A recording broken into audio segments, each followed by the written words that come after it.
Hi viewers, DSC content TH creations 8th class social studies geography lesson 1 part 1లోని వనరులు అనే పాఠ్యాంశంలో కొన్ని అంశాలను పరిశీలిద్దాం. మన అవసరాలను సంతృప్తి పరచడానికి ఉపయోగపడేది ఏదైనా వనరే. నీరు, విద్యుత్, రిక్షా, కూరగాయలు వంటి పుస్తకము, వీటన్నిటిలో ఒక సాధారణ లక్షణము ఉంది, అంటే వాటికి ప్రయోజనము ఉంది. ఒక వస్తువుకు గల ప్రయోజనమే ఆ వస్తువును లేదా పదార్థాన్ని వనరుగా మారుస్తుంది.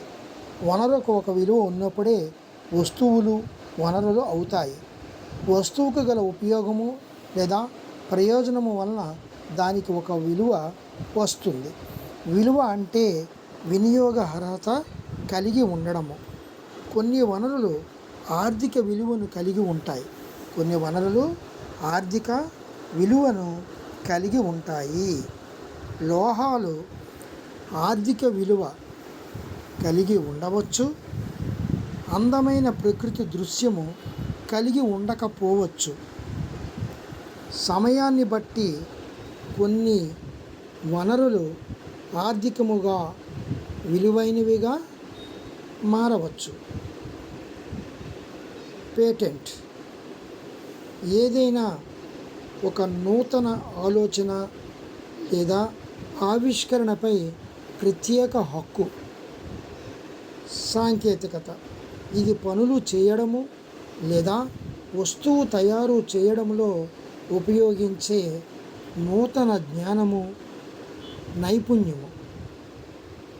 సమయము, సాంకేతికత అనేవి వస్తువులను వనరులుగా మార్చగల రెండు ముఖ్యమైన అంశాలు. ప్రజల ఆలోచనలు, జ్ఞానము, ఆవిష్కరణలు మరిన్ని నూతన వనరుల సృష్టికి దారితీస్తాయి.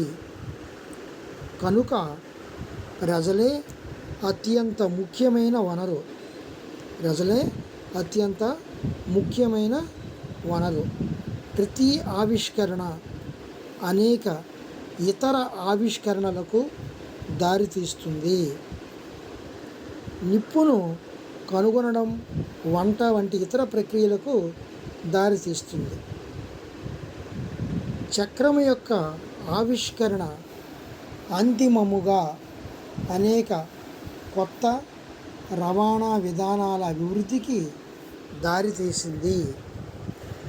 వేగముగా ప్రవహించే నీటిలోని శక్తిని జల విద్యుత్తుగా మార్చే సాంకేతికత దానిని ఒక ముఖ్యమైన వనరుగా మార్చింది. వనరులను సాధారణముగా సహజ, మానవ నిర్మిత, మానవ వనరులుగా వర్గీకరించవచ్చు. వనరులను సాధారణముగా సహజ, మానవ నిర్మిత, మానవ వనరులుగా వర్గీకరించవచ్చు. ప్రకృతి నుండి సహజంగా లభిస్తూ ఎక్కువ మార్పులకు లోను కాకుండా ఉపయోగించబడే వనరులను సహజ వనరులు అంటారు. సహజ వనరులకు ఉదాహరణ పీల్చే గాలి, నదులు, సరస్సులలో నీరు, నేలలు, ఖనిజాలు.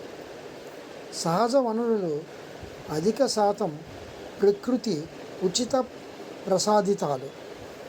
సహజ వనరులను స్థూలముగా పునరుత్పాదకము కాని వనరులుగా వర్గీకరింపవచ్చు. పునరుత్పాదక వనరులు పునరుద్ధరించబడేవి లేదా త్వరగా భర్తీ చేయబడేవి. సౌరశక్తి, పవనశక్తి వంటివి అపరిమితమైనవి. నీరు, నేల, అడవి వంటి కొన్ని పునరుత్పాదక వనరులను నిర్లక్ష్యముగా వినియోగించడం వలన కలిగే ఫలితము వాటి నిల్వలపై పడుతుంది.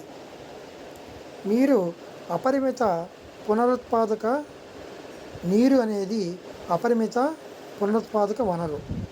పునరుత్పాదకము కాని వనరులు అంటే పరిమిత నిల్వలు కలిగినవి, అంటే పరిమిత నిల్వలు కలవి. ఒకసారి ఈ నిల్వలు తరిగిపోతే వీటిని పునరుద్ధరించడానికి లేదా తిరిగి ఏర్పడడానికి కొన్ని వేల సంవత్సరాలు పట్టవచ్చు. నీరు అపరిమిత పునరుత్పాదక వనరు. పునరుత్పాదకము కాని వనరులు అంటే పరిమిత నిల్వలు కలవి. ఒకసారి ఈ నిల్వలు తరిగిపోతే వీటిని పునరుద్ధరించడానికి లేదా తిరిగి ఏర్పడడానికి కొన్ని వేల సంవత్సరాలు పట్టవచ్చు. Thank you viewers. ఈ వీడియో చూడండి. ఈ వీడియో చూసి లైక్ చేయండి, షేర్ చేయండి, కామెంట్ పెట్టండి, సబ్స్క్రైబ్ చేయండి. మీకు మిగతా నోటిఫికేషన్ అన్నీ అందజేయబడతాయి. Thank you very much.